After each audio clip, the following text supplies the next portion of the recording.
Inflation is one that I kind of struggled with for a long time understanding. I mean, I want to say when I was younger, pretty much my entire 20s, I didn't get it. I didn't understand why our dollar lost its value or why things became more expensive. I couldn't understand why that was a good thing.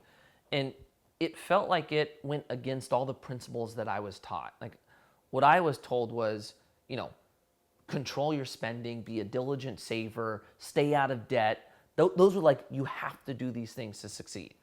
And then inflation felt like it incentivized the spender, punished the saver, and that the borrower could actually use inflation for their benefit. It sounded so backwards to me. And what happened was I finally had somebody explain it in a way that I needed to hear it so that I could understand it and then prepare for it. So in this video, we're gonna go over the way I was told and hopefully that will give you a better understanding of what it is, how it works, and how to hedge against it, how we can plan and prepare and put our dollars in certain assets so that inflation doesn't affect us. We're actually benefiting from it. Before we go into it though, this is our reminder to hit the like button and to subscribe. It's insane. It does so good though. Hit the button and also leave comments. The comments are by far our biggest thing to see. It's encouraging and also gives us ideas of maybe more content we can create that might be able to help more of us succeed when it comes to money. So thank you guys. Let's get into inflation.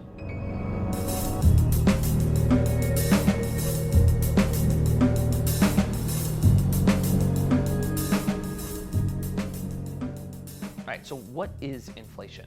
Inflation is the rate at which the value of our currency falls. As a result, the price for goods and services rises. So simply put, things become more expensive over time.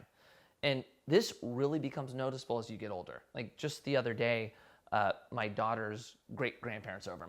My daughter has like no teeth in her mouth, right? She's just at that age. And so her great-grandpa was like, how much money is the tooth fairy paying you? You know? And she's like, $3. And all of a sudden he's like, $3? Are you kidding me? He's like, I used to get 5 cents. And, you know, my daughter looks at me like confused. I'm like, that's inflation. She's like, wait, what?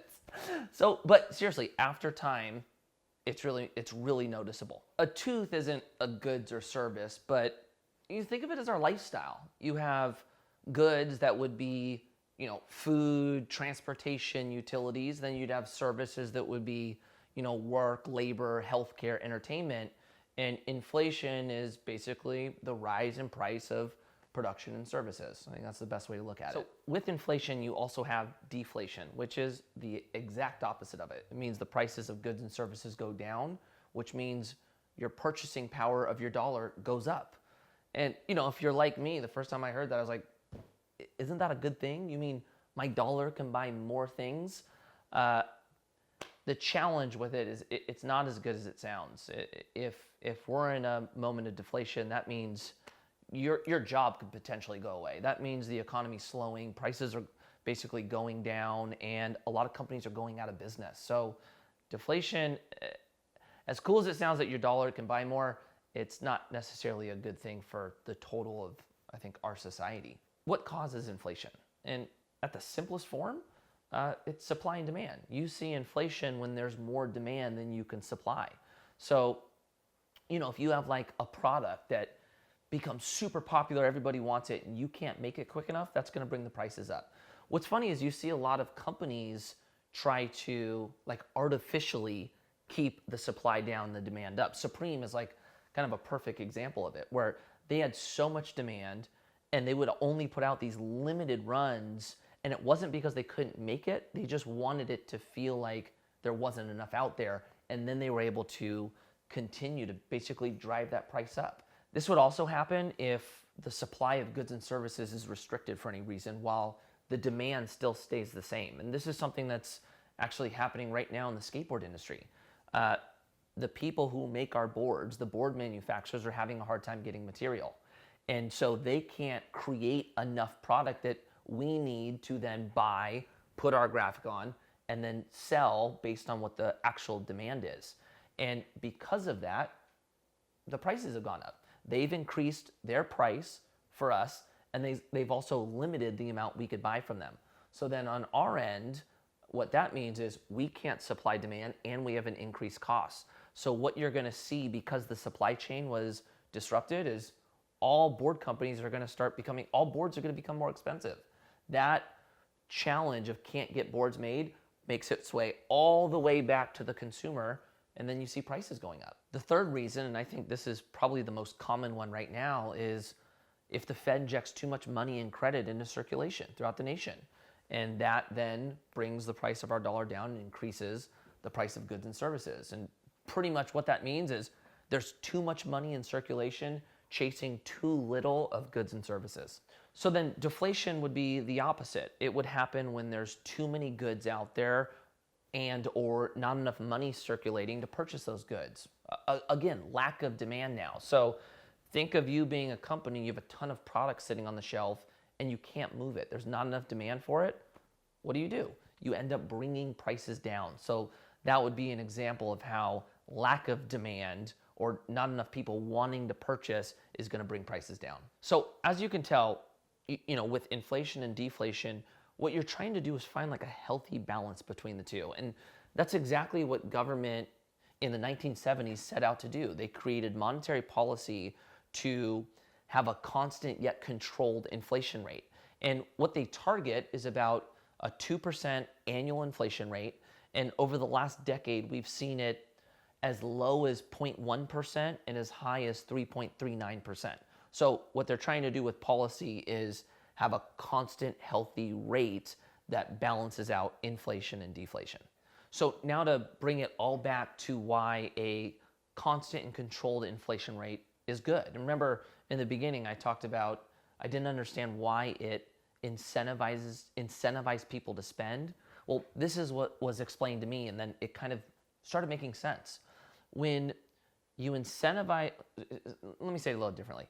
When people believe that prices are going to be more expensive in the future, that incentivizes them to spend, right? They're not waiting for things to be cheaper, which means keeping money in their pocket, not getting it out there. Well, when people are incentivized to spend, that spending then drives up demand, and how we were going in the beginning.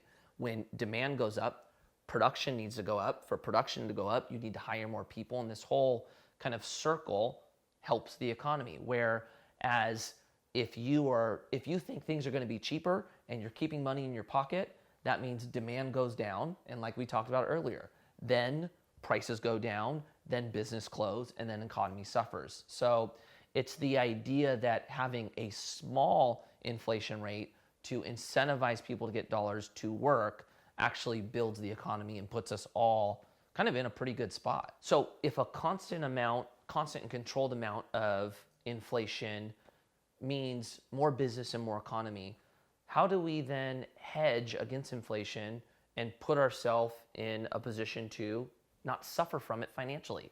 And let's start with the saver, because the saver is the first person I always think of when it comes to inflation.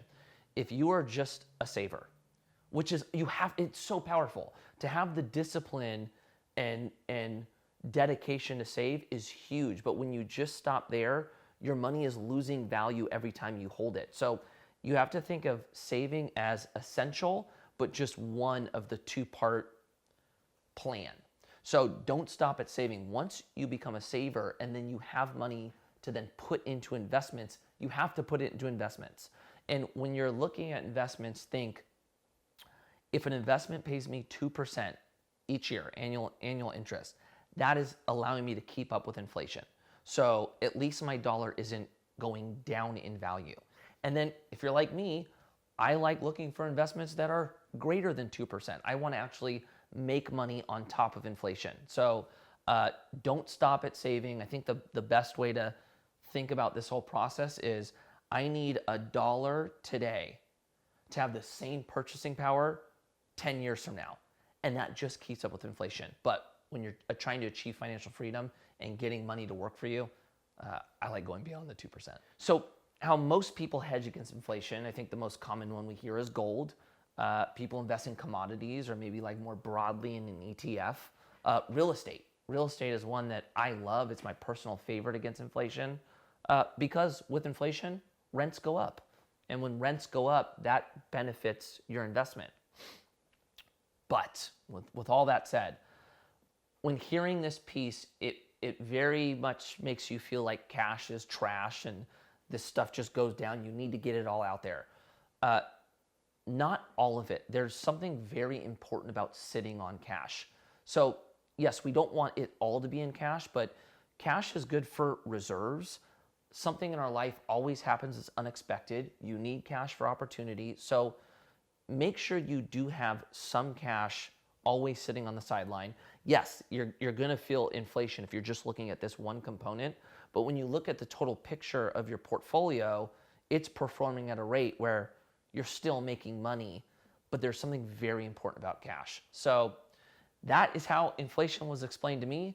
I hope it did the same for you as it did for me, and at least made it feel like you could plan and prepare for it.